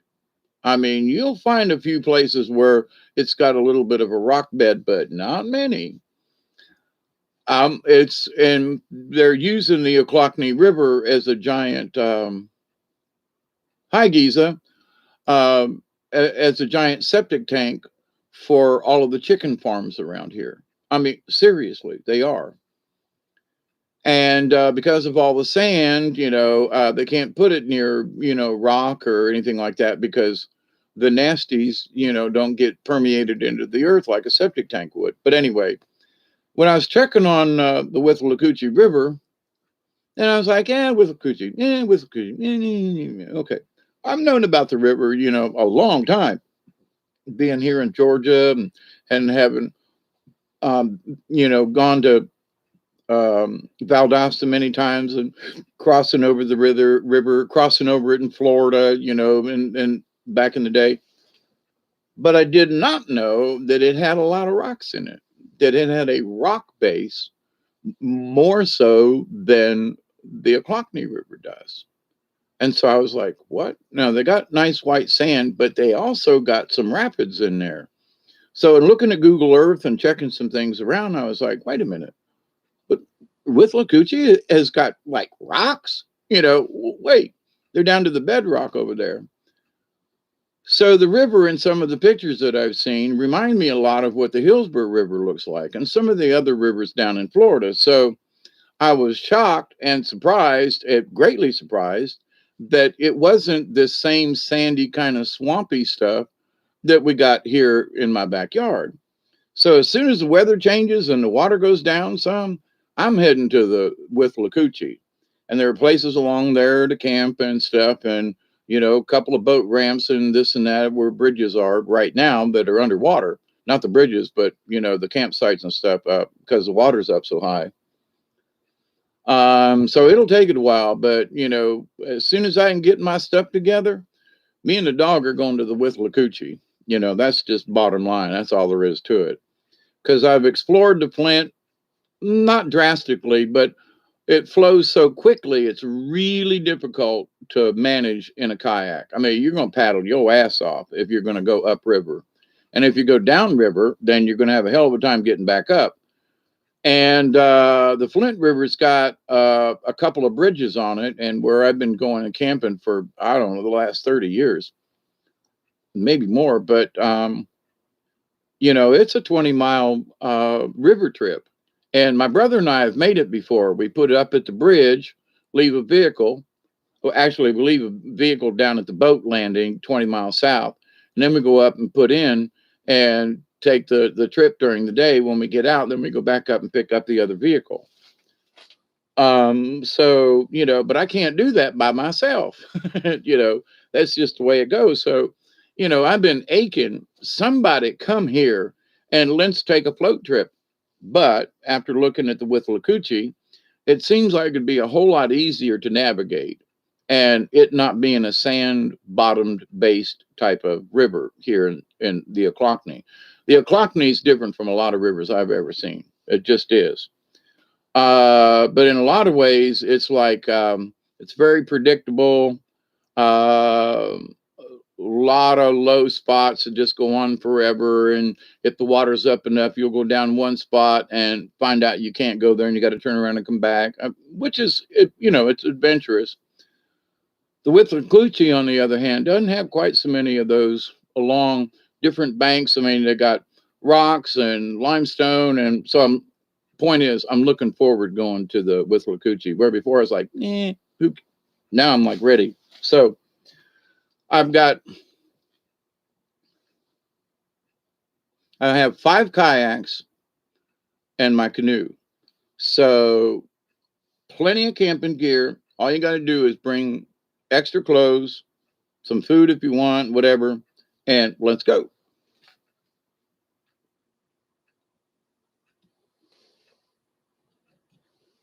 So if y'all sitting around and wondering like, yeah, I'm gonna stay warm. I got to go put wood in the heater here in a minute. It's an hour and 30 minutes I've been out here with y'all, but not that I mind, honestly. Um, but anyway, so that's the update around here. A lot of water, a lot of water. The fields are full. My backyard's not as flooded as it has been in the past, but there is a good deal of water out there. When you consider a cubic foot of water, how many gallons that is, there are thousands of gallons of water sitting on my property right now, not counting what's flowing across it, but I mean just sitting, you know, thousands of, well, yeah, probably closer to like 10,000 gallons of water just in this one area, you know.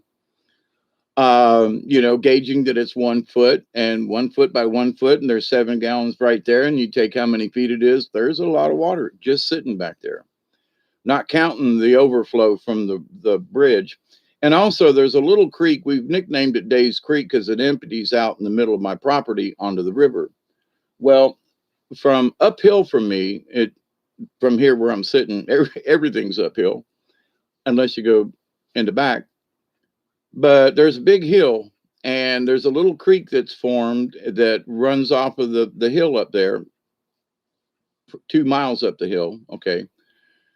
And there are ponds and things that overflow, and there's all kinds of other stuff, but it runs down underneath the Zion Grove just before you get to the bridge. And it's right up, it was right up to the edge of the pavement.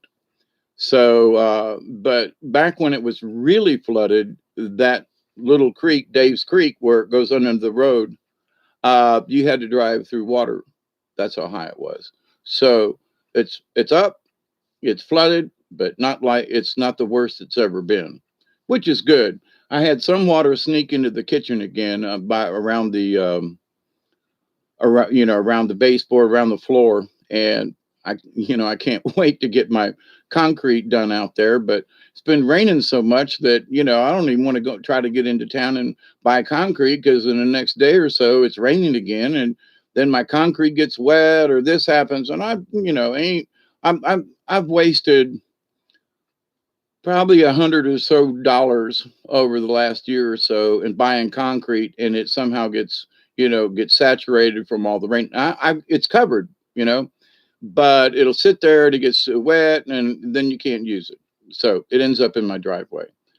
It doesn't go to waste, but it's not going into the house. You know what I mean? So I'm waiting for the weather to dry up a little bit. There's water sitting out there in the footer where I've been digging. The whole front porch out there was flooded the other day. I mean, even where the floor was, that where I haven't poured it, between the concrete block, if you've seen that video. But anyway, so I'm proud for the water. It means my hand dug well up on the hill will last. I'm trying to dig the well down the hill from me, but it's just been so gushy that it's like almost impossible to stand there and try to work. I just haven't been in the mood to be wet. You know what I mean? But I'm to the point where now, though, now would be the perfect time to drill that well down, because there's so much water already in the hole. I almost showed a couple of, you almost drowned a few years ago. Well, kayaking in the Flint with my daughter. Not sure if I will attempt again or not. Yeah. Now, I didn't almost drown in the Flint. I almost drowned it in the darn Clockney. But um, I guess it would depend on. I've been in canoes all my life, so it just doesn't bother me. Where other people get freaked out and stuff, and the issue with me drowning, I was sideways in the river, which was like the wrong place to be, and something came down the river and hit my canoe and tipped me over. Either way, you're in the drink.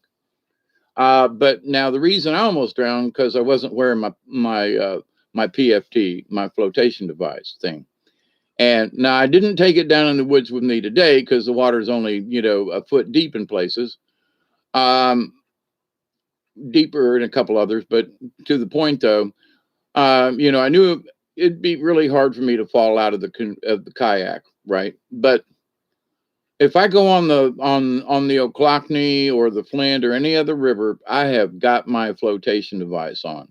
And if you got a good flotation, and don't ever sit on it. Don't ever, people say, well, as long as you put it on, because that was my mistake. I was sitting on my PFD when it should have been on my back, and I would not have gone under as far or stayed under as long if I'd been wearing the damn thing. So, but that's just that 10 cents worth on that.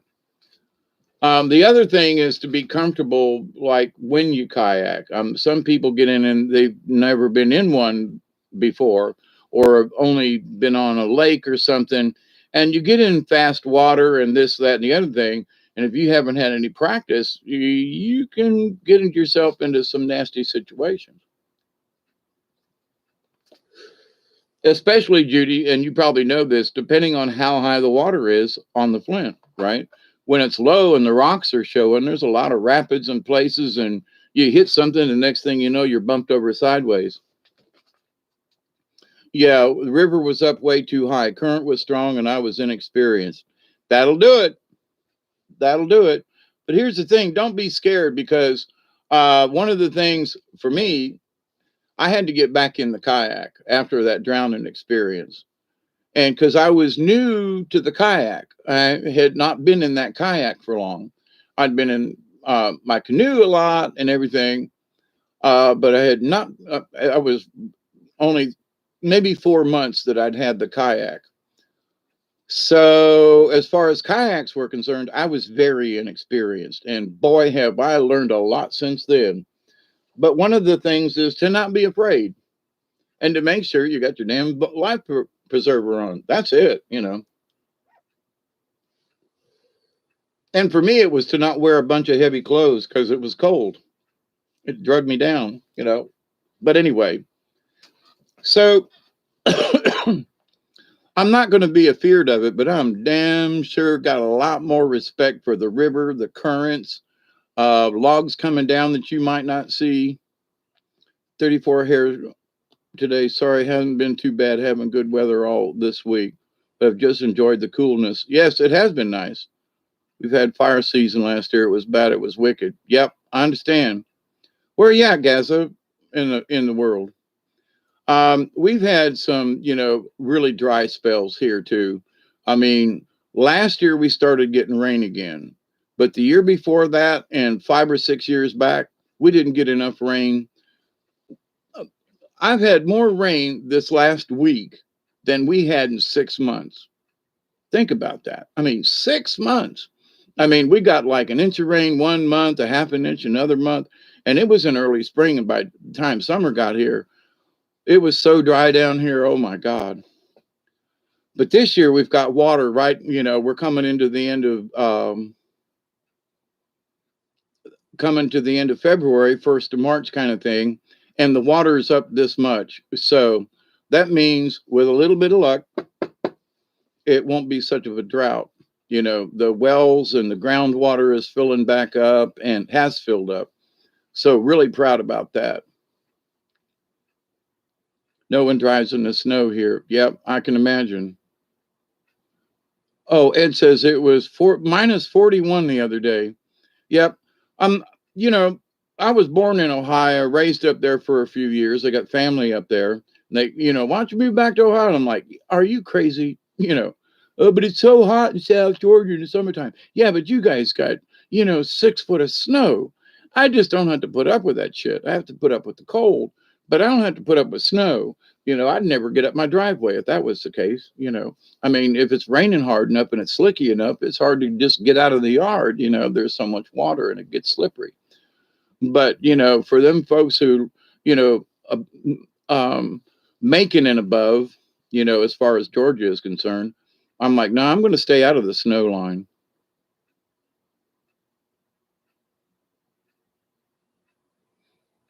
Yeah, I understand, Gaza. Would love to go kayak up nice warm weather, and when we get to the end of the destination, there has to be a car to pick us up. Yep.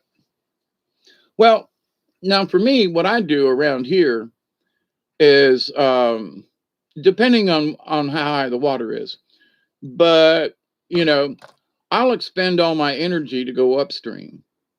You know, and down here where I normally go to go upstream isn't that difficult because it's nice and wide, so the current's not as strong, and so you can get upstream pretty easy. So you paddle like, well, I say paddle like hell. You have to paddle, to go upstream. But after an hour or so, you get way upstream. You get out and everything, and take a break, have a smoke, do whatever, and take a whiz, and then get back in, and then you float back, you know. And you take your time. And Melbourne, oh my goodness. Well, you're another folk that we know from Australia. Um, I haven't seen her on in a while, but I haven't been on in the middle of the night either. But good to see you, Casa. I've always wanted to come to Australia too. I always wanted to sit and talk with the elders, honestly. Um, but anyway, so blessings to you all the way in Australia. All right, mate. But as far as around here and stuff is concerned, I would take people out on a calm lake and say, okay, we're going to get wet. Put on your bathing suit and you're going to get wet. We're going to dump it over. You're going to get out. You're going to get back in. We're going to drain the water out, and we're going to do this again, so that you will not be scared if you tump over. So it's sort of like pre-training. I've been on several of the rivers up in Tennessee, North Carolina, the Oconee, which was where they held the Olympics when the Olympics were in Atlanta.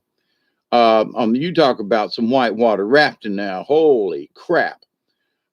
Was sitting on one of them big rafts with like 8 people, and we hit this one spot and we lost the person who was our guide with the rudder on the back. it sent him 10 foot up in the air. I was like, bling, and it was just like in a bouncing ball, bouncy thing.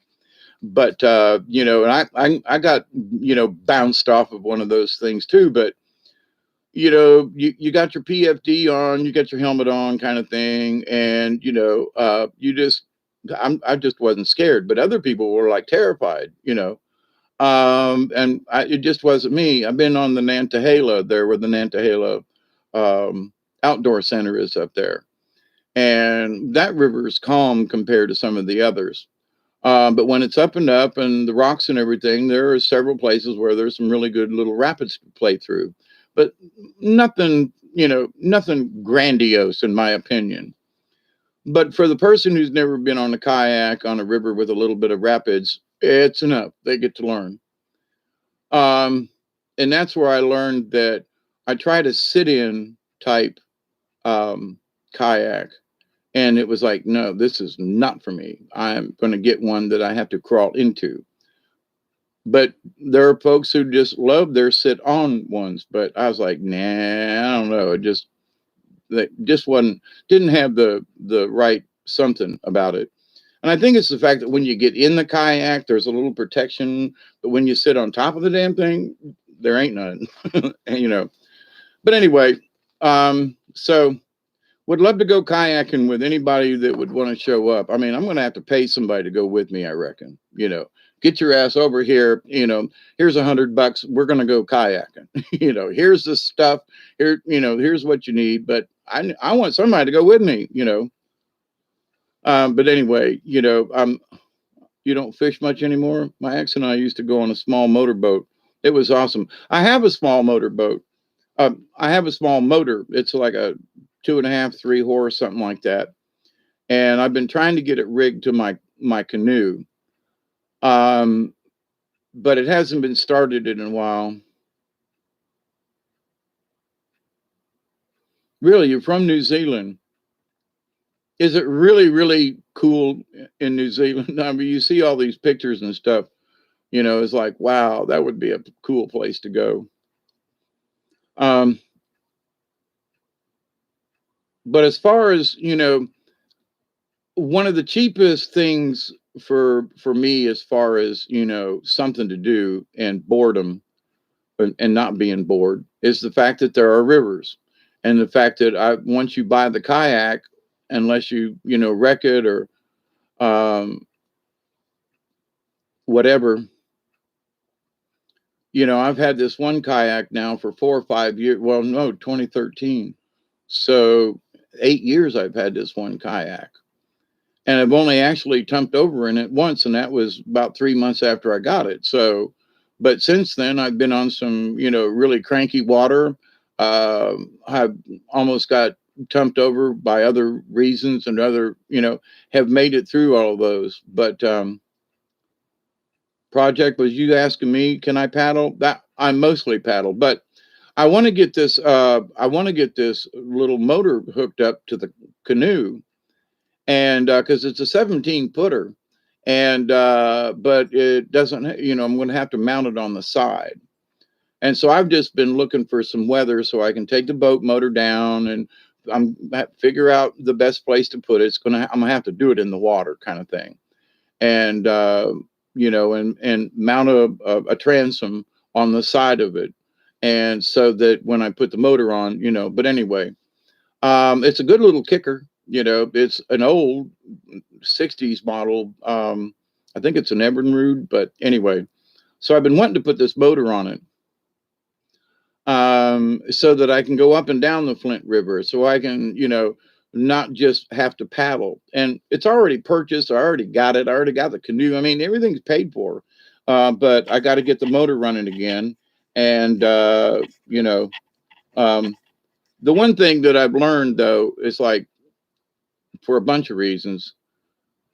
Like if I was going to go on a river and use the motor, I would still go upstream first, because if anything happens with the motor, you can always, put it up, pull it up, and coast back home. So I know a lot of folks who went downriver and then they run out of gas, or they shear a pin or something like that, and then they're stuck downriver and can't paddle back. So I always try to use a little bit of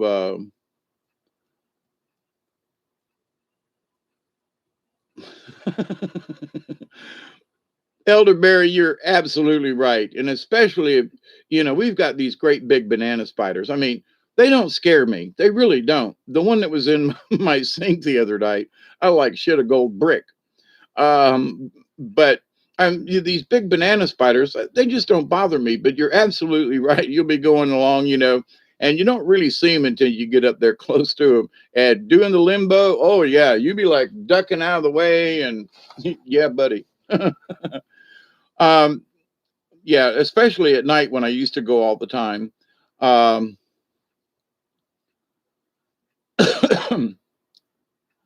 you'd be paddling at night, and I don't, I'll turn on my headlamp long enough to see where I'm at.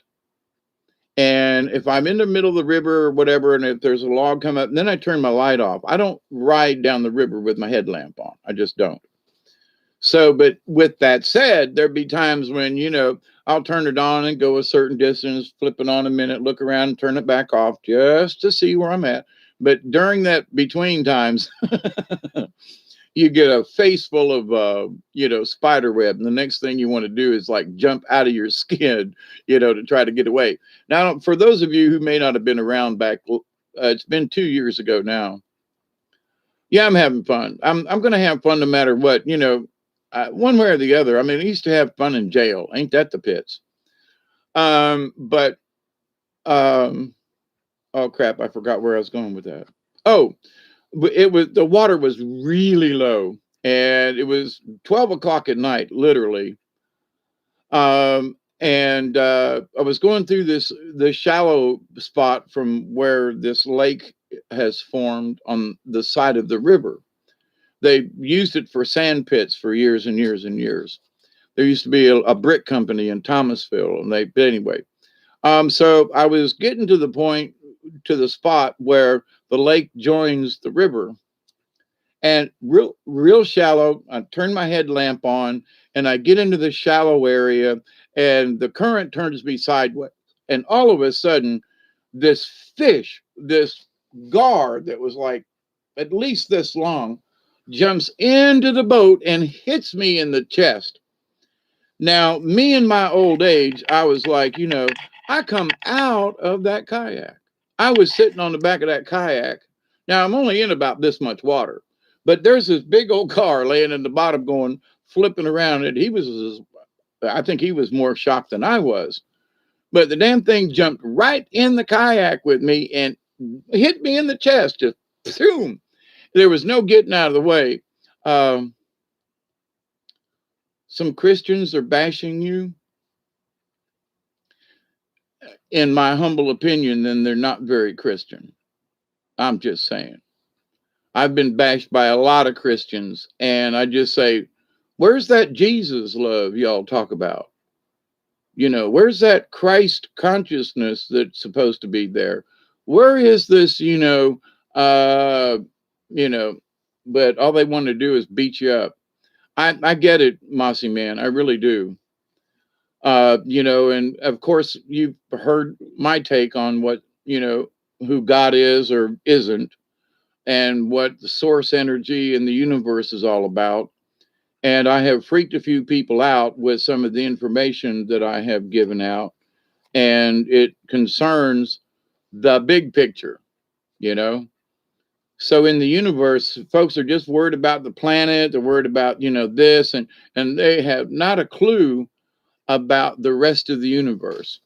And when I show some things and share some things, and I got to say, it took me a couple of years for me to, grasp some of this. And for those of you who know that I have, sent out videos to Dante Santori, and, there are folks who still find me through that. But it's that if you listen to Dante at all right now, hey Jody, the Dante doesn't have a channel. It's been switched over to the channel's name is The Cause, CUSE, The Cause.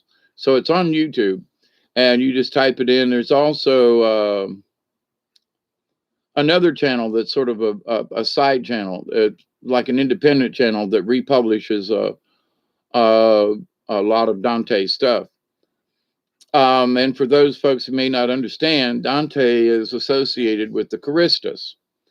And those are the folks who have a long lineage that they are the Christ consciousness, okay? Still here on this planet, still fighting. Jody says, back then, two simplest things that defined a Christian as a Christian before all this other stuff was being humble and kind, right? So many Christians these days are not humble, and they're damn sure not kind. When I first moved up here to South Georgia, it was like, so what religion are you? At the time, I was kind of sort of a little bit Catholic. And, oh, you Catholics, you worship the devil. Well, maybe in so many ways that's actually true now. But at the time, I was still full of my faith of the Catholic Church. But I tried the Baptist. I tried the holiness. Oh, my God, the Pentecostals. Can't go there. Just can't. Some of them people are lovely people, but the speaking in tongues stuff is creepy when you're around some of these folks. And the idea of speaking in tongues was that the apostles came out of their room, and when they spoke, everyone could understand them, regardless of the tongue that, if it was Italian or Greek or whatever. So the apostles came out to speak in tongues. In other words, when they preached, no matter what language it was, people understood them. But I've been to many Pentecostal church services where people are talking and speaking in tongues, and they have to have an interpreter. And I'm sorry, but I don't think that's the same. I just don't. So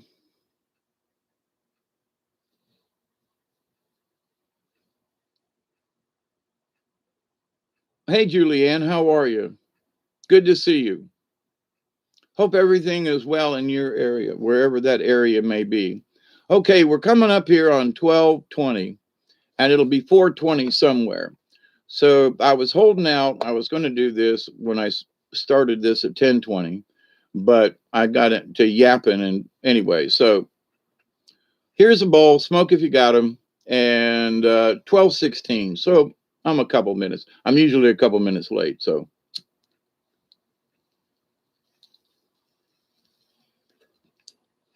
But to go back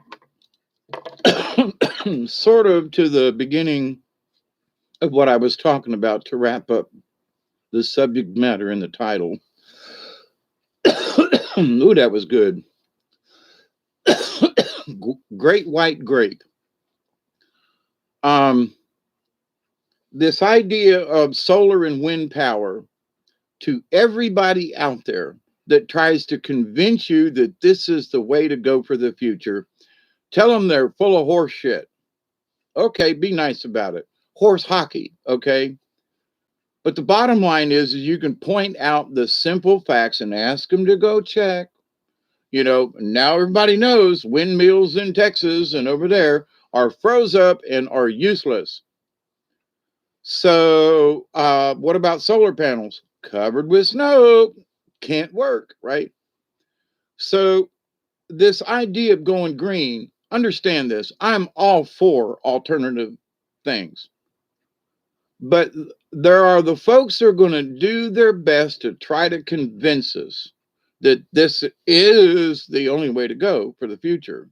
And we have to tell them no, because we have a lot of information. The amount of power loss, the efficiency of both systems, wind or solar, are way lower than like a diesel generator, for example. So we need to tell these people who are going to try to convince us because they think we're stupid. I was going to I was going to do a video late last night calling meat stew PID. Stew, STU, space PID. Meet Stupid. And it was going to be sort of about this, Stu's trying to tell us, well, meet Mr. Stupid, he's going to tell you all about, the solar arrays and stuff like that. So, but anyway, so Stu is with us tonight, right? Mr. Pid, Stupid, yeah. And I had this I was really stoned and goofing around, right? Wingman, what's up? There's a 99% survival rate for cold weather without power. Why live in fear? Yep. If you've got the simplest things to do, uh, I don't live in fear, Wingman, but I know there are people who are my age, okay, in their mid 60s or older. I'll be 69 in September. My sister I spoke with the other day, just turned 66. She lives down in Florida. She's not worried about freezing. But my relatives up in Ohio, that's another story. They're always complaining about how cold it is and getting cold and doing this and doing that. I'm like, so it gets hot down here for a few months out of the year. I don't have to put up with that cold. So people make their own choices, and if you want to live in a snowbound area, well, okay. Now I know that folks out in Texas right now ain't thinking that they were living in a snowbound state, okay? And like I said, back in, I guess it was the it was March of 1980, because I got out of prison in 79, and it was the following winter, that winter. And, it snowed on March the 13th and killed everything down here, left snow on the ground for several days. And I've been really close to freezing to death a couple of times, and that was one of them. But here's the thing, we could always get under covers, There was always something that you could do to stay warm. Now in the summertime, when it's 102 outside, it's a whole lot harder to get cool. So, but I take that chance by living down here. But other folks, that live up north, yeah, it's always good to keep, I got a couple of old sleeping bags, a couple of quilts, comforters and stuff, And since I live by myself, where I used to have two beds that I kept with stuff, I don't need all that anymore. But, the thing is, um, I've also was smart enough I mean, I've been burning firewood for 40 years, so people who complain about being cold, I got my passive solar house, which today got up to 70 degrees in here with no power, while it was like 49 outside and wind. Uh, so, and I've got 18 acres of wood that I will never, ever, if I was a young man and worked all the time, I couldn't clear this place of the wood that just falls down and trees and limbs and stuff. So, as far as I'm concerned, I've got plenty of fuel for anything, and I have Duggar, and he does keep me warm too. But I think he likes to snuggle up with me more. I can't find his sweater, by the way. His owners gave me a couple of sweaters last year, and I've got one. He's got a couple of nicks in it, but I can't find it. I took it off of him last cold spell and washed it out, and I can't. I put it up somewhere. It's covered up with something. But anyway, but I just wanted to be with y'all tonight. And it's been a couple of hours. It's 4:22, 2 minutes before, 2 minutes after. What the hell? We're splitting the difference.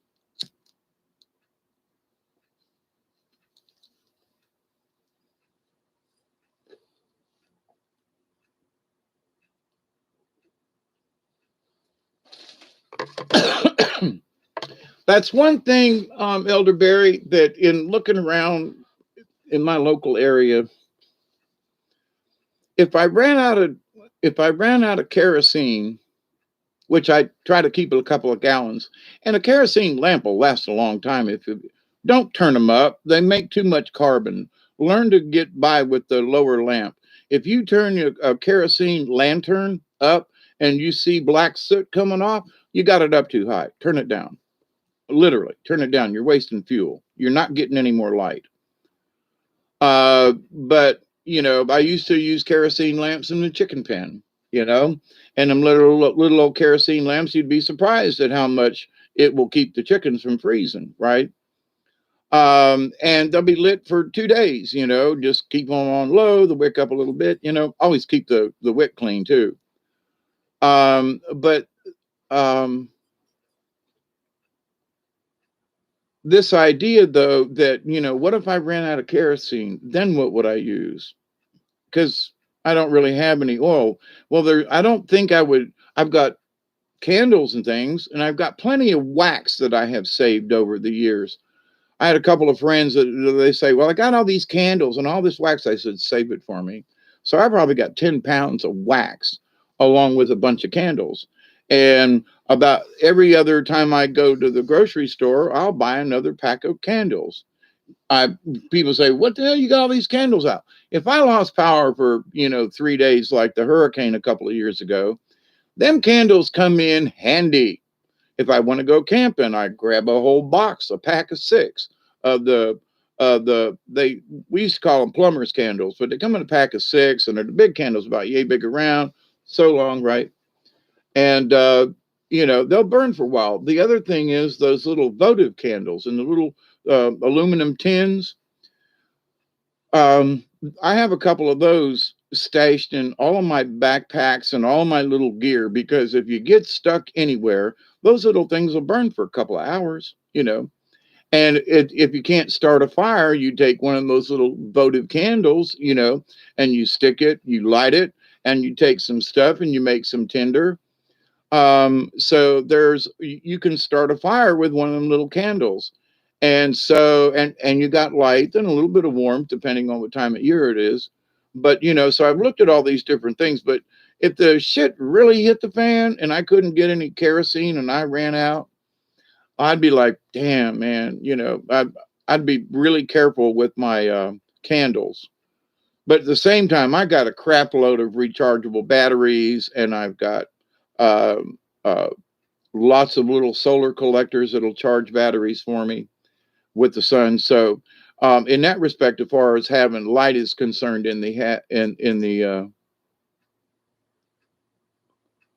yeah, Christians about how there is no eternal punishment. I was trying to show.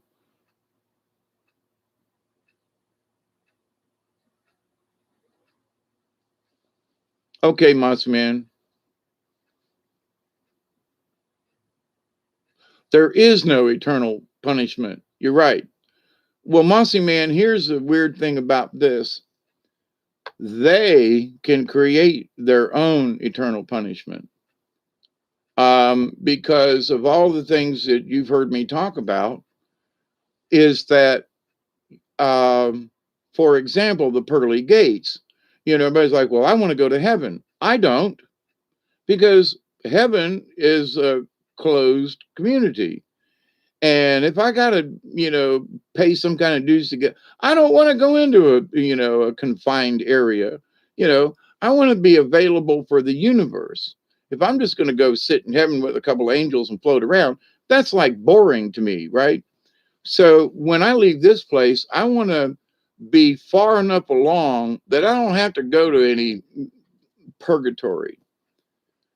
And the Catholics believe that purgatory, when you die, you have to go there until Jesus comes to save our souls again. But they forget that Jesus died for our sins, but that don't count for the last 2,000 years. So we have to wait till he comes back. Well, what's to say he hadn't been here quite a few times? I've talked about this before. Many of us believe that the Christ consciousness is alive and well on this planet. And with that in mind, Jesus, the Christ, never left, because he left his consciousness with us. And so forget about any religion. Let's just stick with the basic things. So Christ has never left us, if you want to understand it from a higher form of thinking. So, but you have to just let religion fall by the wayside and manifest, if you will, what it means to be Christ-like, to be loving, caring, humble, you know. So the churches are where it came up with all the rules and the Bible and the this and the that, and so. But Jesus, he taught people in an open field, right? He didn't go to the synagogues. He went to the synagogues and called them all a bunch of thieves and heretics, and that's one of the reasons why they wanted to hang him up. But this idea that if you understand the Christ consciousness of it, he never left us. It's still here. It's still among us. We keep him alive if you have to focus on a him. But the Christ consciousness is still here. And in a lot of ways, I think it's more prevalent than it was before, because people have gotten out of the Catholic Church and have seen what, that fake Pope is up to. And boy, there's some weird stuff going on in the Vatican, by the way. And people are talking about the fact that the things that the current guy is talking about, Baglioni or whatever, people don't understand he's a Jesuit, and Jesuits are not Roman Catholics. So people in the church are going, I've listened to several channels, and they threw one off the air that was a Catholic channel here off of YouTube about a week or so ago. Just went to, and they're gone. They're wiped off out of my history, and I know that I subscribe to them. So this idea of Christianity, though, Christians don't want to believe that, because they have to stay in the Bible. They have to follow all these rules and prophecies and everything. When if you was to not worry about all that shit and worry about your own soul, your own spirit, and how you fit into the universe, and you realize that, oh my God, all the wasted time that I spent in that book, and all the time that I wasted worshiping, when he didn't want that at all. It was the people who came after Christ who wanted there to be buildings and churches and written down, and not everybody had a Bible. But the religions survived.